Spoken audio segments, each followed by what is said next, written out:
संत रामपाल जी महाराज और कथावाचक देवकी नंदन जी दोनों ही आध्यात्मिक संत हैं, लेकिन इन दोनों के विचारों में एक प्रश्न को लेकर काफी मतभेद दिखाई पड़ा। प्रश्न ऐसा है जिसका उत्तर जानना हर साधक के लिए अति आवश्यक है जब भी हम भगवान की साधना की ओर अग्रसर होते हैं। नमस्कार दोस्तों, मेरा नाम है नैन्सी और ऑफिशियल नैन्सी यूट्यूब चैनल पर हम आपके सामने प्रस्तुत करेंगे सदग्रंथों के अनुसार आध्यात्मिक ज्ञान चर्चा। मेरा आपसे निवेदन है, सत्य को जानने के लिए वीडियो के साथ अंत तक जुड़े रहें। अब हम ज्ञान चर्चा के मुख्य प्रश्न पर आते हैं, जिसमें हमें दोनों संतों के बीच गहरा मतभेद दिखाई पड़ा। पितृ पूजा करना सही है या गलत? क्या पितृ पूजा करना शास्त्रों के अनुकूल साधना है? इस प्रश्न को लेकर हमारे समाज में भी बहुत से मतभेद हैं, लेकिन समाज का आईना संत होते हैं, तो हम संतों के विचारों के माध्यम से आपके मस्तिष्क से यह मतभेद मिटाने की कोशिश करेंगे। आइए पहले जान लेते हैं देवकी नंदन जी के विचार। राधे राधे। आप सभी को पता है कि अभी पितृ पक्ष प्रारंभ होने जा रहा है, जिसको हम लोग श्राद्ध पक्ष कहते हैं। पितृ पक्ष में श्राद्ध में हम लोग अपने पितरों का श्राद्ध करते हैं, और जैसा कि आप सभी जानते हैं कि ये परंपरा बहुत पुरातन परंपरा है। इसकी एक कथा भी आती है, इस कथा को भी उन दिनों में सुनना चाहिए, और ये कथा सुनने के साथ साथ संभव हो सके तो गया में जाकर अपने पितरों का पिंडदान करना चाहिए। अगर वहाँ नहीं जा सकते हों तो हमको चाहिए कि हम लोग अपने ही घर में मानसिक तौर पर ये समझें कि हम गया में बैठे हुए हैं और हम अपने पितरों का पिंडदान कर रहे हैं, श्राद्ध कर रहे हैं। इससे हमारे पितर प्रसन्न होंगे। पितरों के प्रसन्न होने पर हमारे घर में सुख समृद्धि और शांति आएगी, और समृद्धि भी होगी, लक्ष्मी का वास भी होगा। पितृपक्ष में ही पितरों को याद रखने का बहुत बड़ा महात्म्य है। तो ये थे कथावाचक देवकी नंदन जी के विचार। अब जानते हैं संत रामपाल जी महाराज के विचार कि श्राद्ध निकालना, पितृ पूजा करना सही है या गलत। लेकिन संत रामपाल जी महाराज के विचार आपके सामने प्रस्तुत करने से पहले हम आपको स्पष्ट कर देते हैं कि यह ज्ञान चर्चा शास्त्रों पर आधारित है, और यदि किसी संत के विचार शास्त्रों से नहीं मिलते तो यह स्पष्ट है कि वह उसका मनगढ़ंत ज्ञान है। तो अब जानते हैं संत रामपाल जी महाराज के विचार। लोक में स्पष्ट किया है, भूत पूजने वाले भूत बनेंगे। ये देखिएगा, श्रीमद् भगवत गीता, गीता प्रेस गोरखपुर से प्रकाशित है, जयदयाल गोविंद का इसके अनुवादक है। ये है अध्याय नंबर 9, श्रीमद् भगवत गीता, श्लोक नंबर 25। देवताओं को पूजने वाले देवताओं को प्राप्त होंगे, पितरों को पूजने वाले पितरों को प्राप्त होते हैं, और भूतों को पूजने वाले भूतों को प्राप्त होते हैं, और मेरा पूजन करने वाले मुझको ही प्राप्त होते हैं। अब ये श्राद्ध कितना आगे फिर अब आपको दिखाते हैं झलक पुराणों में क्या लिखा है। एक मार्कंडेय पुराण है। एक रुचि नाम के ब्राह्मण थे, ऋषि, और उसने वेदों को समझा पढ़ा कि मनुष्य जीवन, ये ज्ञानी आत्मा थे, कि मनुष्य जीवन केवल मोक्ष प्राप्ति के लिए प्राप्त होता है। इसलिए उसने ना तो विवाह कराया, ब्रह्मचारी पद पर रहते हुए 40 वर्ष की उम्र होगी थी, और अपना जंगल में, वन में रहता था। कोई मकान झोंपड़ी भी नहीं डाल रखी थी, ये सोच करके मोक्ष प्राप्ति करानी है, और ना क्या संग्रह करना है, 2 दिन का जीवन है। अब वो वेदों अनुसार साधना कर रहा था, रुचि ऋषि, और उसके जो पिताजी, दादाजी, परदादाजी, चौथा दादाजी, वो मर चुके थे, वह भूत बन रहे थे, और वो भी ऋषि थे, ब्राह्मण थे। उनने भी ये कर्मकांड करे और करवाए थे, तो भूता बनेंगे वह। तो वो चारों दिखाई दिए और कहा, बेटा तूने विवाह क्यों नहीं करवाया? विवाह करवा के तुम हमारा श्राद्ध करता है और हमारी गति हो जाती। अब रुचि कहने लगा कि पितामहो, वेद में तो ये मना कर रखा है, ये श्राद्ध श्रुद्ध निकालना, ये कर्मकांड करना, ये तो मूर्खों का मार्ग है। और वो पितर भी कहते हैं, बेटा है तो ऐसा ही, इसमें कोई संदेह नहीं, मिथ्या नहीं है, सच्चाई है। लेकिन हमारा क्या होगा, अब तुम बाढ़ में जाओ, थारा क्या होगा, आप मरे, अरे पुत्र और मरवाने के लिए तैयार करे। या देखो मार्कंडेय पुराण, ये गीता प्रेस गोरखपुर से प्रकाशित है, ये गीता प्रेस गोरखपुर से प्रकाशित है। ये 242 पृष्ठ पे संक्षिप्त मार्कंडेय पुराण, रोच्य मुनि की उत्पत्ति कथा। मार्कंडेय जी कहते हैं कि ब्राह्मण, पूर्व काल की बात है, प्रजापति रुचि ममता और अहंकार से रहित इस पृथ्वी पर विचरते थे। उन्हें किसी से भय नहीं था, वे बहुत कम सोते थे। उन्होंने न तो अग्नि की स्थापना की थी, न अपने लिए घर ही बना रखा था। वे एक बार भोजन करते और बिना आश्रम के ही रहते थे।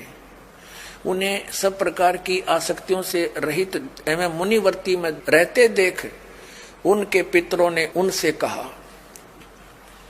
ये देखिए चारों आगे भूत बन रहे, ये देखो, ये रुचि ऋषि है, ये इनके पहले बने हुए वो पंडित जी सारे भूत पूज का भूत बन गए। अब ये दिख गए इसने सारे इकट्ठे। पितर बोले, बेटा विवाह स्वर्ग और अपवर्ग का हेतु होने के कारण एक पुण्यमय कार्य है। ये तो इन पितरों के वचन हैं, ये तो पितरों के वचन है जो अपनी सलाह दे रहे हैं। अब देखना, उसे तुमने क्यों नहीं किया। ग्रस्त पुरुष समस्त देवताओं, पितरों, ऋषियों और अतिथियों की पूजा करके पुण्यमय लोकों को प्राप्त करता है। वह सभा के उच्चारण से देवताओं को, शब्द से पितरों को तथा अन्नदान, बलि, वैष्णदेव आदि से भूत आदि प्राणियों एवं अतिथियों को उनका भाग समर्पित करता है। बेटा, हम ऐसा मानते हैं कि गृहस्थ आश्रम को स्वीकार न करने पर तुम्हें इस जीवन में क्लेश पर क्लेश उठाना पड़ेगा तथा मृत्यु के बाद और दूसरे जन्म में भी क्लेश ही भोगना पड़ेगा। रुचि ने कहा, पितरगण, परिग्रह मात्र ही अत्यंत दुख एवं पाप का कारण होता है तथा उसे मनुष्य की अधोगति होती है, उससे मनुष्य की अधोगति होती है। यही सोचकर मैंने पहले सित्री संग्रह नहीं किया। अब यहां देखो, पितर बोले, बेटा जितेंद्रिय होकर आत्मा का प्रक्षालन करना उचित है, किंतु तुम जिस मार्ग पर चल रहे हो वह मोक्ष मार्ग है। बता, इसने तो घटिया मान रहे मोक्ष मार्ग ने कि तुम जो कर्म कर रहे हो जिस मार्ग पर चले तो मोक्ष मार्ग है। अरे हम बतावांगे पितृवर्ण का मार्ग। देखिए, रुचि ने पूछा, पितामहो, वेद में कर्म मार्ग को अविद्या कहा गया है। जो तुम सलाह दे रहे हो वो कर्म कांड, श्राद्ध श्रुद्ध निकालना, पितृ पूजना, वो तो मूर्खों का सलाह कही है। फिर क्यों आप लोग मुझे उस मार्ग में लगाते हैं। पितर भी कहते हैं, पितर बोले, यह सत्य है कि कर्म को अविद्या ही कहा गया है, इसमें तनिक भी मिथ्या नहीं। फिर थारा सिर बच गया, फिर क्या रह गया बता भाई। ये हमारे पुराणों में लिखा है। अब इस बात को पितर भी मानते हैं कि आप जो साधना करें तो मोक्ष मार्ग है, और आप फिर उसको सलाह दे रहे हैं भूत पूज, श्राद्ध निकाल, ब्याह करवा, और यो नरक मार्ग है। और आप भी मानते हैं कि आप जो मार्ग अपना रहे हो तो मोक्ष मार्ग है। और रुचि कहता है वेद के अंदर तो इसको अविद्या मूर्खों की साधना बताइए, तो पितर भूत पूजना, श्राद्ध निकालना, और पितर स्वीकार भी कर रहे हैं, कहा ऐसा ही है, इसमें कोई मिथ्या नहीं। फिर ये बकवाद गट रखी, अग्रुम ऐसा कर लो, पितर ऐसा कर देते हैं, पितर पुत्र दे देते हैं, टट्टू दे देते हैं, अपा भूखे मरे, बतावे मूर्ख बना रखा है। एक थोड़ी सी झलक दिखाते हैं आपको इसी मार्कंडेय पुराण में। इन कहां से ले रखे ये श्राद्धा के सिलसिले। एक मंदालसा नाम की औरत थी, उसने अपने पुत्र को शिक्षा दी, और वह ये ले रहे हैं। देख, मार्कंडेय पुराण के अंदर है, यही आपको सुना रहे हैं। ये 81 पृष्ठ से थोड़ा सा लेंगे। मंदालसा बोली महाराज, ये मंदालसा ज्ञान देती हुई आ रही है। ये 82 पृष्ठ पे संक्षिप्त मार्कंडेय पुराण, यहां देखिए। अब ये क्या सलाह दे रही है कि जो पितर देवलोक में है और जो त्रिक योनियों में ये पशु पक्षी बने हुए हैं, और जो मनुष्य योनियों में एवं भूत वर्ग में स्थित हैं, भूत बन रहे हैं। और वे पुण्यात्मा हों या पापात्मा, जब भूख प्यास से विकल होते हैं तो वे अपने कर्मों में लगा हुआ मनुष्य पिंड दान तथा जल दान के द्वारा उन्हें तृप्त करता है। इसी तरह वह देवताओं और अतिथियों को भी संतुष्ट रखता है। देवता, मनुष्य, पितृ, भूत, प्रेत, गुहक, पक्षी, कृमि और कीट आदि भी मनुष्यों से ही जीविका चलाते हैं। अब ये क्या बता रही है कि चाहे तो वो जो पितृ देवलोक में हैं, जो तिर्यक योनियों में पड़े हैं, और जो मनुष्य योनियों में यानी भूत आदि पितृ पैतृ बन रहे हैं, वे पुण्यात्मा हों या पापात्मा, सब भूखे प्यासे मरते रहते हैं।